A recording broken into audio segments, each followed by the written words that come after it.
Good evening. It is 6:30, so I want to be sure to honor your time, and we'll go ahead and get started. It's fine as folks are coming in. Please welcome and find a seat. There's plenty of room up front, but as usual, people gravitate towards the back. But there's plenty of room, so make yourself comfortable. Welcome to our second information session regarding redistricting. I'm Amy Cashwell, Superintendent in Henrico County, and it is a great pleasure to see such a phenomenal turnout this evening. So this is, again, our second meeting. The one that was held earlier this week served both as a public information session, but also as an orientation for the committee members serving at one level. And this evening will also be a repeat of that general information session and then serve as an orientation for those serving on the other section of the committee. So we're thrilled to have everyone with us this evening.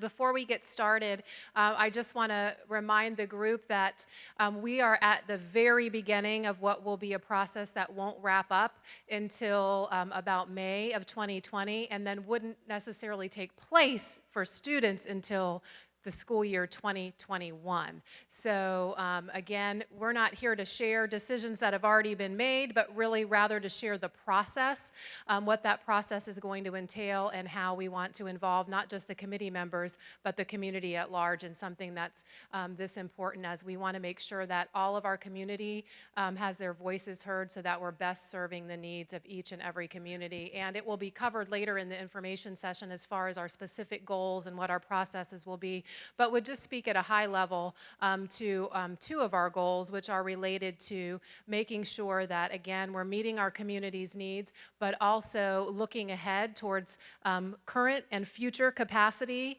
needs, and also accounting for some new construction projects that are about to be underway, one with a new elementary school bringing capacity, and two high schools bringing additional capacity to the county. So we know we have a long road ahead, but again, appreciate your involvement at this initial stage and look forward to hopefully continuing that momentum as we engage in this really important dialogue. And so before we get started in the orientation, I do want to introduce and bring to the microphone for greetings Mrs. Beverly Koch, who is the school board member for the Brookland area. Mouthful. Here you go. Thank you. Thank you, Dr. Cashwell. And I would like to introduce my colleagues that are here tonight as well. Reverend Cooper, who represents the Fairfield District and is vice chairman of the school board. Ms. Mickey Ogborn, who represents the Three Chop District. And thank you all for being here tonight, too. I know Reverend Cooper was here on Monday night as well. Were you too? Yeah. Okay. Yep. And so, first off, I'd like to welcome you to Brooklyn, to Glen Ellen. We're very happy to have you all here and to show your interest in our redistricting committee, or I should say our process. First thing I want to say, we all know that this is the most passionate, personal process that the school board goes through during any given year. We understand that. We all have kids that have been products of Henrico County Public Schools or are still currently in Henrico County Public Schools. We understand. And so what we're doing is starting this process in the very beginning. It'll be deliberate, it'll be long, but it'll also be transparent. And you can go to henricoschools.us, our website, and then click the tab onto Redistricting 2021, and you can follow the updates. Even the video or the streaming of the meeting on Monday night is on there. So tomorrow, the meeting here will be on there. So we're trying to be very deliberate, very transparent. There also is a question and comment period as we get along the way and have maps. Of course, they will be on here. Current maps are on there now as well. And of course, you can also reach out to your school board members with any questions that you may have, and we can direct you to the proper place. Now for the committee members that are here, we have our middle school and our high school committee members. First, thank you on behalf of the school board. We appreciate you all doing this. And I can tell you personally, 10 years ago, I was sitting where you are. I represented Hermitage High School in our comprehensive redistricting process as the PTSA president at that time. And so I know how it is going through with a mom and everything else. It's a very, it's a long process and it's a lot of hours, and we appreciate you all giving the hours, the time, and your love and dedication to serve the students of Henrico County. So that's enough to hear from me, and I'm going to turn it over to Andy Jenks, who's going to fill us in with some more details and information. Thank you, Bev. Good evening, everybody. Welcome. Thank you for being here. Hope everybody's doing well tonight. As Bev alluded to, I want to pull up for just a minute the site that we have on the main school division website. And many of you may know that we did an identical session on Monday evening at the Newbridge Learning Center in Eastern Henrico. And one of the lessons learned at that session was about expectations for what this evening is all about. And it's purely informational. We heard from one or two folks that they were disappointed or at least unfulfilled that the answers they were looking for weren't available. What we hope is that that's actually a reassuring sign that the answers don't exist yet. They're not preordained. They have not been determined in the back room of a school somewhere. We are at the very beginning, as was already shared, of a very long, thoughtful, and ultimately deliberate process, much of which is outlined on our website. So hopefully I can show you where to find it, and perhaps more importantly, you can show your friends and your neighbors where to find information, not just this evening, but expect it to be updated all along the way. So what you're looking at is the main school division website. That's henricoschools.us. You've noticed a rotating banner. You can click on that rotating banner right there, or just go to what we call Hot Topics, and you'll see the link in English, also in Spanish next to that. If I click on what we call the redistricting page, it looks like this.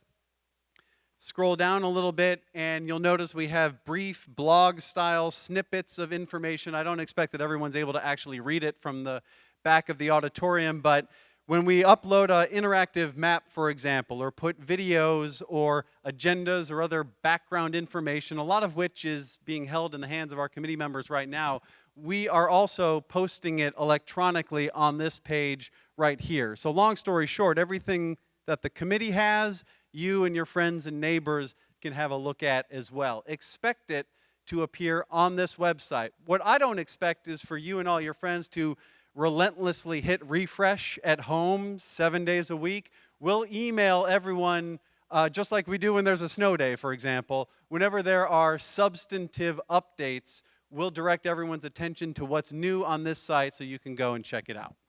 If we scroll down just even more, you'll see the 4 major goals of this project, which Matt Cropper is going to get to in a minute. We have what we call an accordion, because you can expand and contract it, but these are frequently asked questions, and there are not a whole lot of them right now because those will accumulate as the process moves along. But you'll also, if you took one of the paper handouts, the same questions you see on your handout are what's on the website right now. You'll also hear about an electronic feedback form that hopefully streamlines the communication. That's what that blue button right there is all about. And then this big long list here, what's grayed out are the meetings that have already taken place, and everything from start to finish is laid out on the website. It's also laid out on the handouts that we've provided today. So please feel free to direct your friends and neighbors to this so they can see just how thoughtful and planned out we expect this process to be from here until the expected end of it in May of 2020. With that, to walk us through the details about how this process is going to work, let's bring in Matt Cropper from Cropper GIS Consulting. Welcome, Matt. Thank you, Mr. Jenks. Thank you.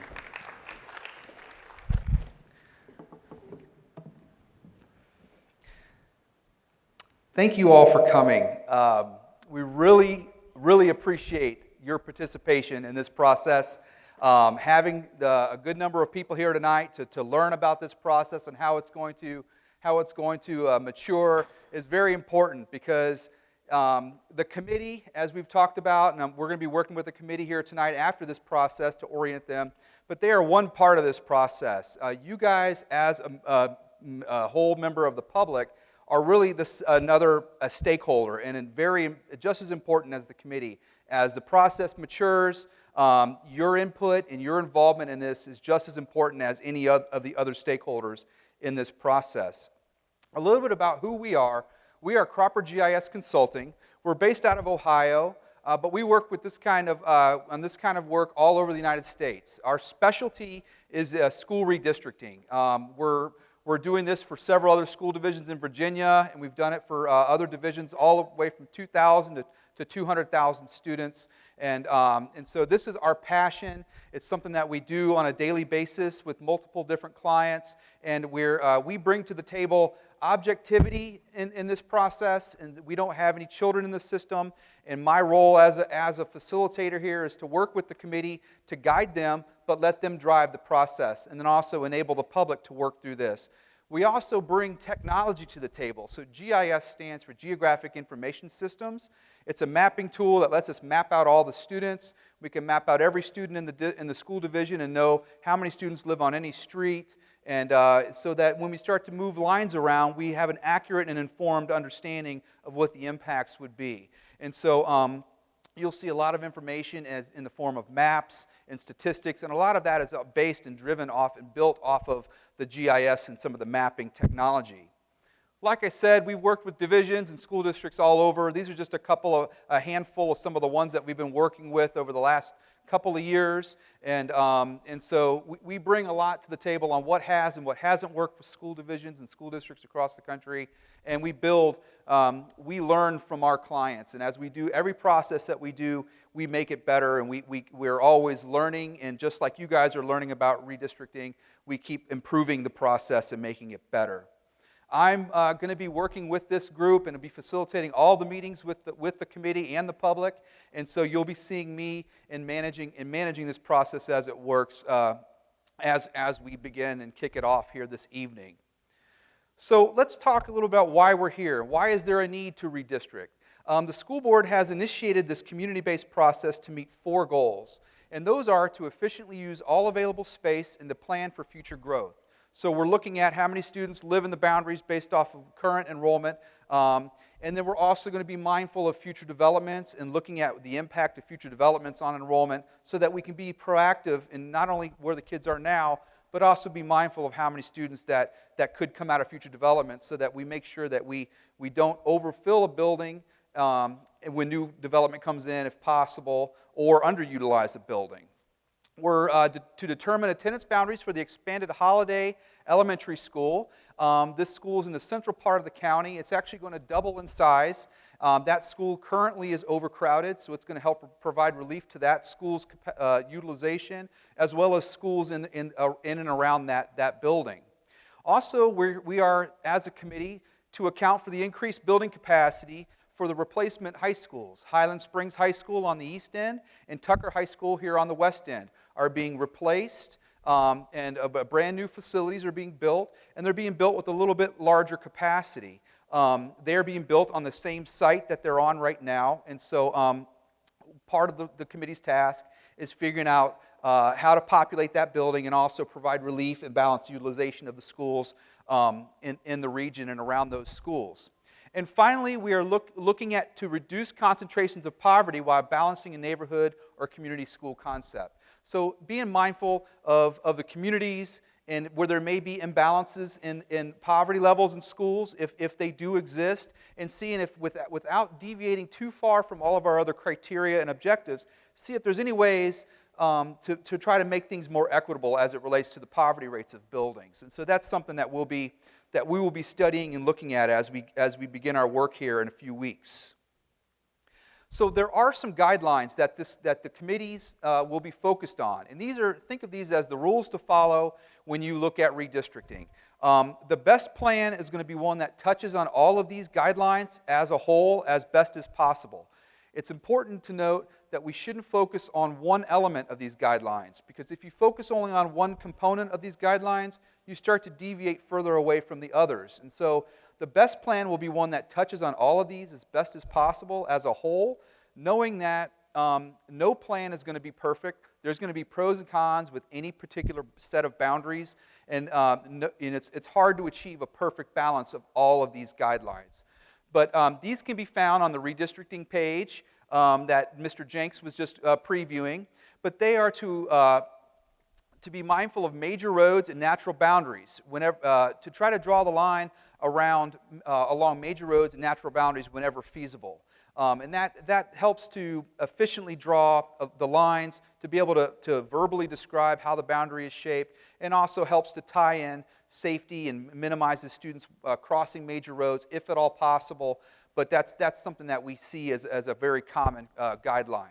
Another one is to all reasonable efforts should be made to ensure contiguous geographic zones which minimize the division of clearly identifiable community components. So the first section here says to ensure contiguous geographic zones. So that means not to create, don't go in and look at a subdivision that's in the middle of a zone and draw a circle around it and have that zone to a school outside, and where it's surrounded by one zone and it's a small, what we often refer to as satellite areas. So that's not something that's best practice. You want to try to have one zone per building and try to have it be, if at all possible, have it be rather central to the zone. It's really hard to achieve that because of the nature of how roads have built out, where the schools are located, how many people are living in different communities, and the capacity of the schools and things like that. But that's something that you try to achieve. And then when it comes to minimize the division of identifiable community components, that basically means be mindful of residential subdivisions and communities.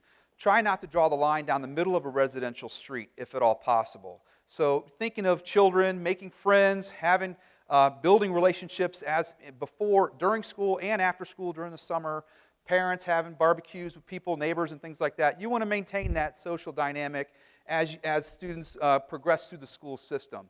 You want to try to avoid drawing the line down the middle of a residential street so that you may have neighbors going to two different buildings. Now, this is if at all possible. Sometimes it can't be avoided, but that's something that we certainly look at and will be mindful of.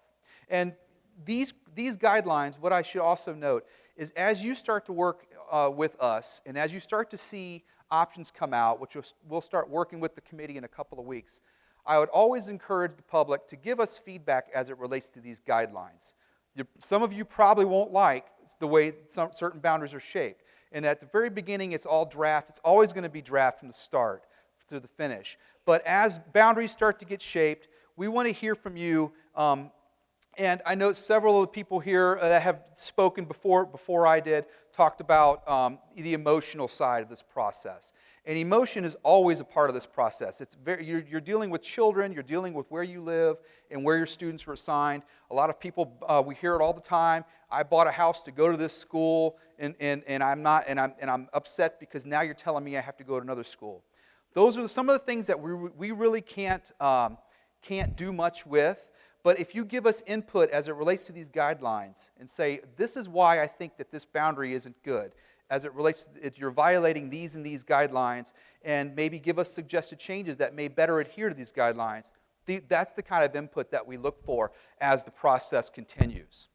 Another one is for all legal and judicial guidelines for the maintenance of a unitary school system will be strictly adhered to. Efforts will be made to establish walking schools and reasonable walking zones where feasible. So if students can walk to school, we want to preserve that. We don't want to take students who can walk to a building and put them on a bus, if at all possible. I always say if at all possible because there are certain times when we can't avoid it. If a school is significantly overcrowded or just the nature of some of the situations, but we certainly adhere to this and look at it and study it and are mindful of that. Efforts will be made to ensure an efficient system of school bus transportation. So maximize walkability. Transportation efficiency goes right in line with that. If we have most students can walk to school that ensures bus transportation. Also drawing the lines along major roads and making sure like they're an efficient way for kids to come to and from school. That also adheres to efficient bus transportation. Provisions should be made to ensure the continuity of a child's K-12 progress, and this may be accomplished by offering older students in a school the option to remain at a school if parents provide transportation. So this is one that's not really a guideline that the committee looks at. We're not making a change that based on this that affects it. But what this is really more of a policy decision that the school division makes, which we see very, very often. It's often referred to as what you may have heard as grandfathering. It basically allows students who are coming into their last year of school or maybe as they're coming into their last year of school, they would they have the option to remain at that building until they finish out if they are impacted in this process. And the only caveat to that is that you have to transport your child or your student to school, and the school division will not transport those students who opt for that provision. Implementation of a rezoning plan over the span of several years would be preferable if the effect of minimizing the need for additional line changes for a community in the near immediate future. So just be mindful of what we want to do is minimize the impact here. We don't want to move students who have just recently been moved if it's at all possible. I know there have been middle and high school changes in the past couple of years in this region, particularly in the school division. We want to be mindful of who has been moved most recently, and if a student has already been impacted, be mindful of that. And try not to move the same student more than once if they have had to move through the course of their tenure. You know, it's always something that we look at, but it's not always something that we can avoid. So as I said, those are the guidelines that we will be looking at, and I will constantly be orienting the committee on those. And the best plan will be one, when it's all said and done, the recommendation, the best plan will be one that adheres to those as a whole as best as possible. So let's talk a little bit about the process. So we have 3 phases in this process. We are done with phase 1. We have solicited applications, invited the public to apply to serve on this committee. And then those committee members, those applicants all came to me. And I'll talk a little bit about that here in a second, but basically putting a committee together that's broad-based, well-represented, people from all over the county, that's the key with this committee. We're collecting data and putting together background reports, things to start, so we've done this. But I should note that this is just one part. We've given them, the committee and you guys as a public, initial documents to start with, but there's going to be more information. As the committee has conversations, as other information is discussed, we will be providing more information and increasing the materials that are being considered. And then the third phase is data analysis and option development, and then working with committee, school board, and public. So, that's the real meat of this process, is working with all of the stakeholders, making it an open and transparent process so that you guys can follow and understand what's happening, so that what we don't want to have, what a process that doesn't work, is we're doing all of this behind closed doors, and then you don't know about anything until a recommendation or presentation is made to the school board the night of the recommendation. That's totally not what we're doing here. We are starting at the very beginning with an open door, inviting all the public to follow this process and to really be with us and help this committee as an extension of the committee that we're working with. So let's talk about the committee. The school board approved a grassroots community-based committee to lead this study. We have 66 volunteers, and these are people who live all over the county. We took those applications and we mapped out all of the applicants, the people who applied to serve on this committee. And the reason is that we want to make sure that we don't have, say, 30% or 40% of the committee come from one subdivision. It's important that you have, when you look at a map of committee members, the best committee is one that looks almost like a grid that crosses over the whole county, so that you have geographic distribution and people from all different communities and all different areas of the county being able to provide input to us and to me as we work with the group. And it's a lot of what this committee does is they're not here to basically dig in and vie for their community or the neighborhood or the school that they may be affiliated with, but they're here to tell us what things are like at rush hour. Where do they see bottlenecks in traffic? Where do they see kids walking across the street and things like that, and crosswalks and just local perspectives that are very important that these committee members bring to the table. And as you see, if you guys come and watch these committee meetings, you'll see that unfold. We'll have a conversation, and a committee member will say, well, I actually live there, and I know this and this, and having that local input and that localized input at that level is so important in this process. So it's also important to note, and I mentioned it, that these committee members, although they live in an area and they were selected based off of the attendance area that they live in, and that's how they were selected to serve on this committee, they're not there to only represent their school area or the area they live in. every single one of these committee members will be oriented on thinking outside of that box and focusing on developing a recommendation that best meets the needs of all children in this county, even if it may impact them. And we've had it many times, all the time. Committee members are impacted. And what I tell committee is take off your parent hat and put on your committee hat when you sit around this table, because you're not here as a parent. You're here focusing on what's the best plan and what's the best moves to make that's best for all children in this county. We will have a chair, and the elementary group had chosen on Monday to have a chair and a co-chair. So we'll probably do the same with the middle school, high school group, unless you guys direct me otherwise. But that person will help provide leadership and assist in presentations. We've divided this committee into two groups because a 66-member committee is kind of hard. That's a big size to work with. Also, there's a lot of data and information. So the best way that we've done this in working with a committee of this size is to break them into some subcommittees. So we have an elementary committee, a subcommittee, and then we have a middle/high school. Sometimes we'll hear it referred to as a secondary committee. And these committees will be working on different nights, but we will, as consultants, we will be working with both groups in building this plan and building options together. So the work of the elementary group will be taken into consideration as we work with the middle school group, and we'll be sharing information back and forth. Not to say that the committee members can't come to both meetings, but we're only asking that they come to their particular committee meeting, subcommittee meeting, and we will be working to help marry the plans together as they keep building these options and working through it. We started this process in summer of 2019 with the development of the materials, and I think we had about 300, I looked at it today, I think we had about 350 or something applications. There was a lot of people applied, but we could only select 66 members. So there were people who applied to serve on this committee that were certainly well qualified to be around the table at these committee meetings, and but we had to pick a certain finite number. But what I've told those people who applied is that it doesn't mean that you weren't qualified, but we encourage you to still participate in this process. Like Mr. Jenks said, all the materials that we are going to be giving these committees in their binders, all that material is available online so that you can go and print and download all of the same materials that are being shared with the committee at any particular time.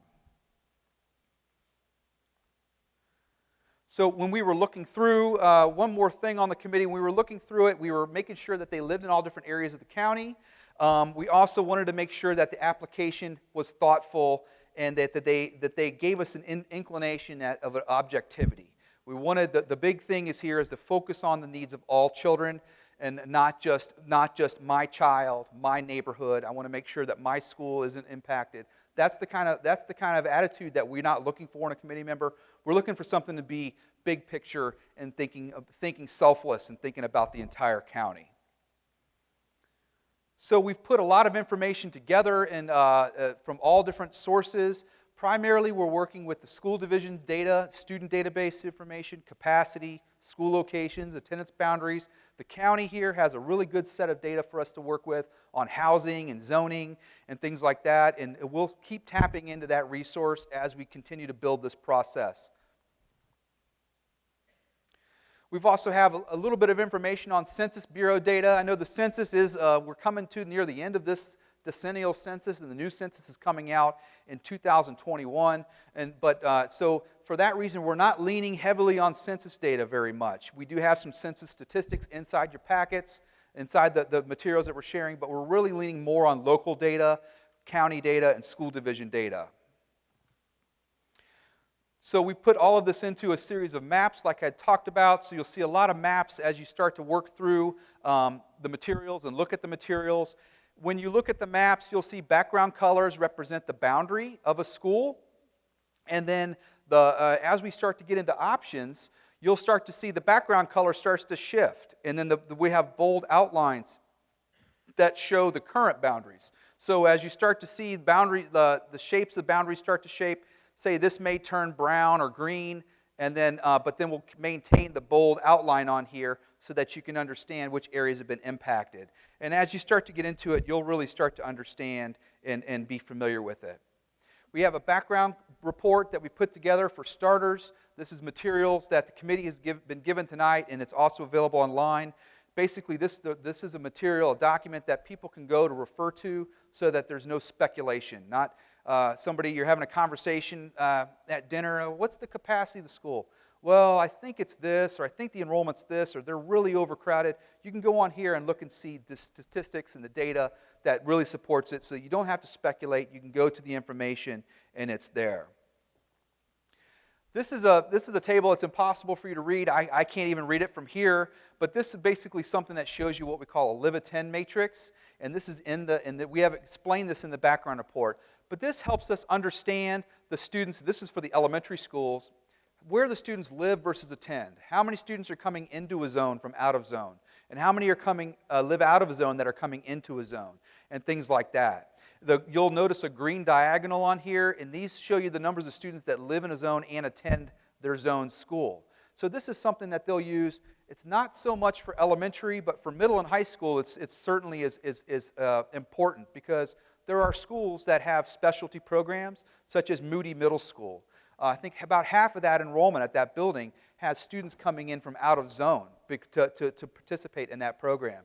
So what we want to do as we start to model options and put maps together, we want to make sure we don't compromise those programs and that we're accounting for those programs. We're assuming the same levels of students are going to come in from out of zone and things like that. And so what we don't want to do is create a zone that fills up a building with the students in the neighborhood, and so then there's no space for students to come in from out of zone. And we have a way of estimating enrollment to make sure that we preserve that, and we do that in school divisions all over the country. Like I said, we have maps showing every level, elementary, middle, and high school, so that you can see these, and they are formatted in 11 by 17, but you can use them in digital format. They're pretty informative. There's also map series that we show showing membership versus capacity. So this is something for everybody to understand where the overcrowding exists and where there may be underutilized space in the county. When you look at this, the lighter colored areas are areas that have underutilized space, and then it goes, the color scale goes all the way to the darkest and shows the overcrowding, the schools that are the most, at the heaviest of enrollment. And so really as we work through this process, we're going to be looking at where are there adjacencies? Where is there a light shade next to a dark shade that we may be able to make adjustments to balance things out and bring them into like sort of the middle of the ground tan color. We certainly don't want to move every student in this school division, but I think the expectation is that any student could be impacted in this, but we're not going to move students for the sake of moving them. We're going to try to make sure that this is precise and that we're only moving students to help balance utilization and make sure that we relieve some of the greatest overcrowding that exists. And the committee and the public, you can use this as a guide to kind of understand where overcrowding exists and where there may be some places where we can start trading off areas to try to balance out some of the utilization. Another thing you'll see a lot is what we refer to, or what the school division refers to as census tract maps. Now, I think at the first meeting on Monday, some people thought that census tract means, okay, this is all census data. The census tracts is the name that the school division has adopted for these levels of geography, but they really don't correlate to census geography. They're not census data. They're strictly what sometimes we refer to them as planning blocks, but here they're called census tracts. And what they are, as you see, an attendance area, and then there's multiple census tracts within an attendance area. And within each of these, we start to present information to you and to the committee that shows how many students live inside each of these census tracts, so that this informs and empowers you guys to be able to know what would be the impact if we moved an area one way or the other. Or if we start to have an option, you can say, okay, I don't like this option. But you can say, well, there's a census tract over here that has a similar number of students. We may be able to shift this one instead of that one, and it has similar numbers. Or you may better understand why we moved an area one place. One census tract may have 100, 200 students in it, and another may only have 5. And that's just sort of the nature of some of the densities of different neighborhoods and communities. But you'll start to see these census tracts, maps. We have a series of them right now, and these are really the building blocks for redistricting. Think of them as pieces of a puzzle, things that we will be using, we'll be doing redistricting options by shifting these census tracts one way or the other. There's an online map, and this is actually out right now. It's an interactive map. It's croppermap.com/Henrico. You can go online on any device, your iPhones or tablets or any mobile device, anything with the internet connection. It's an interactive map. You can pull it up. You can turn on and off different layers. You can turn on those census tract layers. You can zoom in on an area and see the aerial photography, see information, and turn on and off different information. When we start getting into options development, we'll start posting options on here. So you can zoom in, really understand how an option changes and how an option impacts different areas as opposed to looking at a county-wide map. It's a very useful resource that communities have used. So we will be starting the process in a couple of weeks by bringing forward a couple of options to this committee. The committee will have the opportunity to review these options, and really what it helps us do is it helps kickstart the process and helps the committee understand different ways that the maps could be shaped. The committee has the ability to make changes to these maps. They can scrap a map, they can create a new map, but it helps kind of accelerate the process, and we develop a couple of options for starters. Everything is going to be draft anyways, and it's just a way for them to kind of see how it could be shaped. Not to say that they have to adhere to any of it, but it does help. It does help them kind of start, because it can be an arduous process trying to figure out how do I start from ground zero here on a map that may be blank. But so we help that and give them a little bit of a head start so they can see how it could be shaped, and then they take it from there.